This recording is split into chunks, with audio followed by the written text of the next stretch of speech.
Welcome back. This is lesson 2 and the second part of the first 5 steps, the fundamental lessons all students should watch first.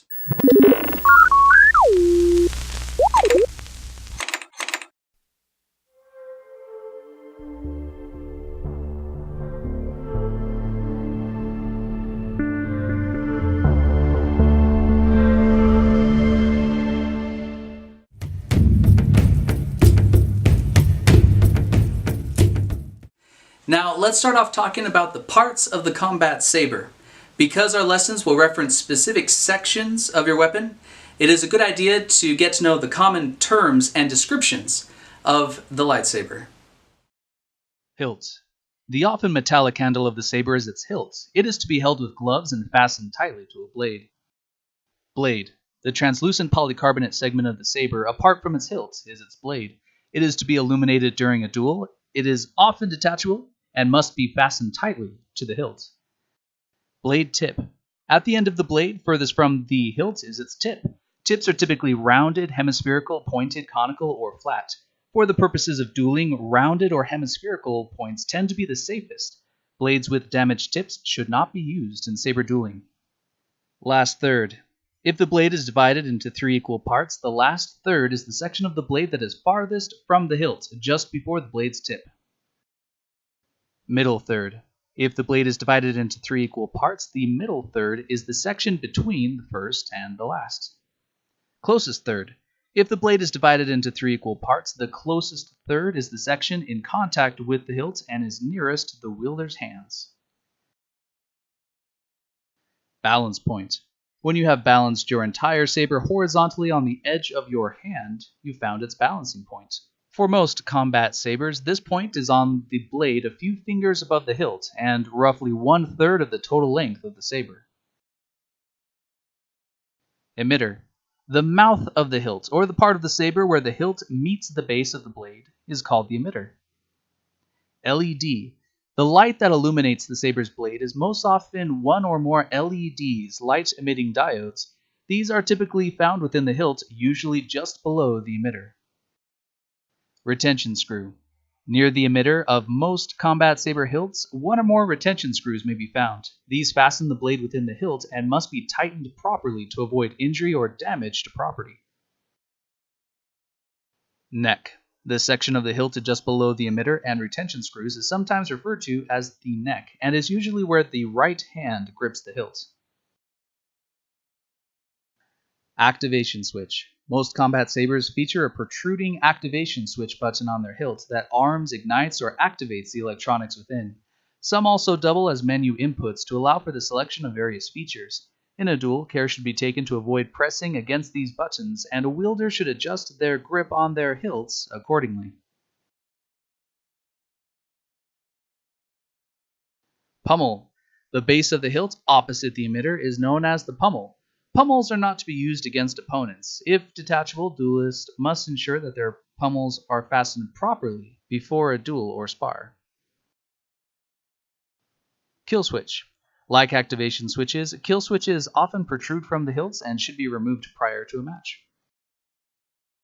Charging and data ports. If hilts possess exposed ports for battery charging or for interface with the hilt software, extra care should be taken to avoid dueling in wet weather, mud, or sand. Belt clip. Rings, hooks, or protruding nodes may have been added to the saber's hilt, usually near the pummel, to allow it to be worn when it is detached from a blade. During duels or tournaments, duelists are encouraged to remove these, if possible, or take measures to ensure that they do not catch on gloves or clothing.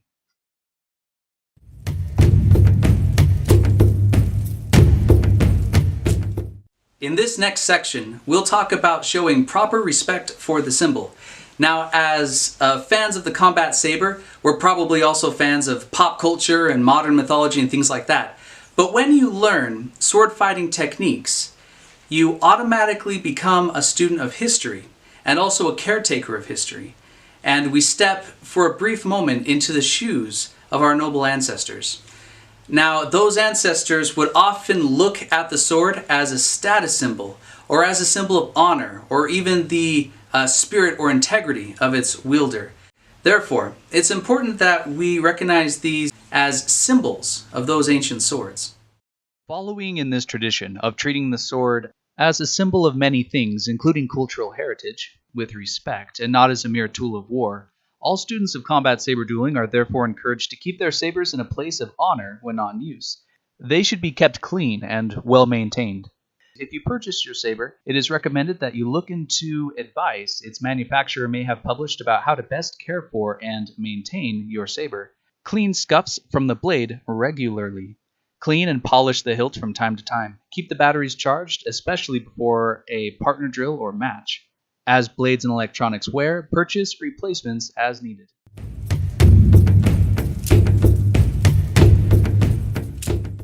To master this lesson, it is vital that you come to memorize the overall weight, balance, feel, and flexibility of your lightsaber. Just like how a baseball player will always keep their mitt within reach, or a tennis player may even sleep beside their racket, new students of this sport should always have their combat saber nearby. Even the samurai would travel always with their two swords, wearing them indoors while they're having tea, or even when they went shopping. Give yourself plenty of time and space to whip and swing your combat saber through the air. Slice through imaginary opponents while holding the hilt with one hand and both hands. Get a feel for how fast and hard you can swing it while maintaining safe control. Have a friend hold out their hand off to their side as a target while you practice aiming at their palm in stabbing attacks. Move your saber around your body to prove to yourself that you are able to control it without hitting yourself. Practice stylistic spins and flourishes to better understand the shifting weight and balance of your saber while it is in motion. While there are countless online tutorials on how to flourish and spin your saber in amusing ways, few of them are actually useful in combat. However, it is good to know some fundamental spins. Be careful and start slow so you don't knock yourself in the back of the head. Today we're going to get you started with a few very basic spins and a basic flourish. The first spin is a forward spin, and it's very simple. It goes just like this. So what's very important is the grip that you're going to have. Grip the hilt of your saber so that the base of your index finger and the base of your thumb is doing most of the work. You can do this flourish while keeping most of your hand spread out like that, and it'll work just fine. You don't want to have a tight grip on it like this, because then your elbow and your shoulder are too tense and they tend to get in the way. But a nice loose grip will allow you to do the spin just right. Grip your saber near the emitter at the neck and tilt the blade of your saber forward, and then scoop it behind you, making sure that the blade is going past your elbow to perform a forward spin. All right, let's practice together.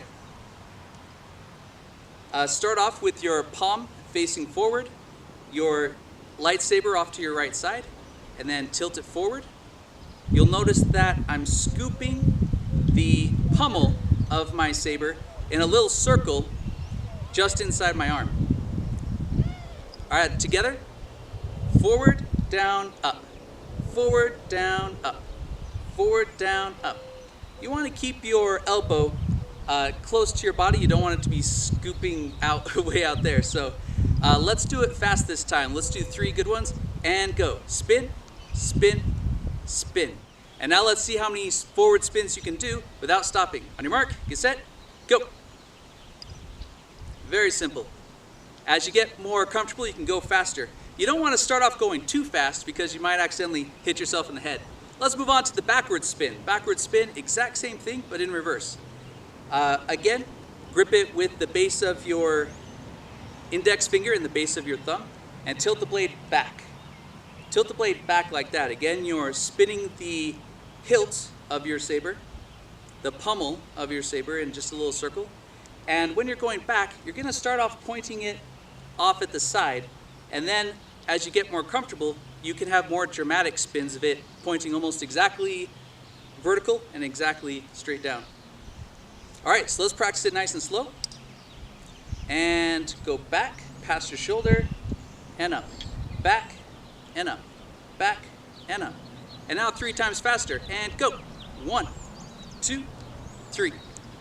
And now let's see if you could do it fast without stopping. On your mark, get set, go. And there you go. You'll notice that I'm not as proficient with the backward spin, but as you get more fancy flourishes and such, you'll be able to do it without hitting your armor. Perhaps the most basic flourish you can do utilizes the forward spin. In a nutshell, you do a forward spin on this side and then a forward spin on this side and cross in front of your body like that. The steps are as follows. I like to begin pointing the tip of your saber just to the left of your left foot, and then spin it back and up, and then slice diagonally so that you're now pointing to the side of your right foot. Spin it back, slice diagonally, spin it back, slice diagonally, spin it back, just like that. All right, let's do it all together. Start with it pointing up, and slice to the left, and back, slice to the right, and back, slice to the left, and back, and slice to the right, and up. Now let's see if we can do it all in one fluid motion. On your mark, get set, and down, up, down, up, down, up, down, up, down, up. To help yourself balance, you can go ahead and put your open hand in the middle, and while you shift to the side, you can scoot your hips to the side, and then scoot your hips opposite of where your saber's going so you don't hit yourself in the leg. All right, let's practice a basic flourish all together. Starting with it down here. And go. Left, right, just like that. And there you go. That's a basic flourish. You can now get crazy doing different spins in different directions, above and below your head, behind you, and all that kind of stuff to put together your signature flourish. You are encouraged to perform your signature flourish at the onset of each practice drill and at the beginning of every match in which you compete. It is important that you make it your own so that any judge or audience member will be able to recognize you from previous events based upon your identifying spins and movements. Once you have invented and memorized your own unique flourish, lasting just a few seconds, that represents something of your own style and personality, then you may consider this lesson mastered.